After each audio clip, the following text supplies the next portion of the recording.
Depuis 3 ans déjà, le BCPN compte une section handi-basket. Ce dimanche, les 6 licenciés de ce groupe proposaient un match de gala avant la rencontre Nîmes-Venelle en National 3 féminine.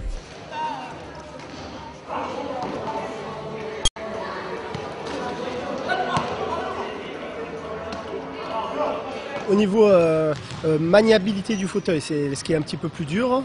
Quand on est valide, on a ses jambes, on peut les gérer tranquillement et le ballon avec les bras. Là, on gère tout avec les bras. Le fauteuil et le ballon. Alors après le fauteuil, on les adapte, on fait en sorte de bien les serrer au niveau des jambes, des hanches pour que quand on a ses abdos, pouvoir les bouger avec les hanches aussi. Mais sinon c'est vrai que la difficulté elle est surtout là, c'est qu'on fait tout avec les mains en fait. Contrairement aux valides qui avancent avec leurs jambes et shootent avec leurs mains, nous on avance avec nos mains et on shoot avec nos mains. Donc c'est un petit peu la chose qui change. En fait il y a très peu de choses qui diffèrent du basket valide.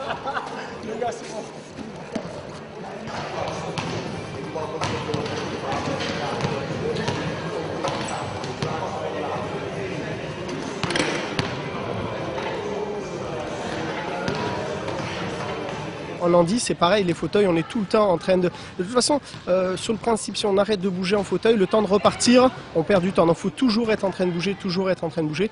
Et c'est ça qui est assez fatigant, c'est que pendant 4 quarts temps de 10 minutes, on fait des allers, des retours sans arrêter. Dans cette équipe nîmoise qui ne joue pas en compétition, 2 joueurs ont intégré l'équipe de Montpellier, seule équipe handi de la région, pour évoluer en championnat de National 2. Et vu que c'est la première année que l'équipe de Montpellier s'est engagée en championnat, on débute forcément au plus bas niveau, c'est-à-dire National 2. Parce qu'en fait, il y a 4 niveaux au niveau handisport. Il y a National 1A, National 1B, National 1C et ensuite National 2.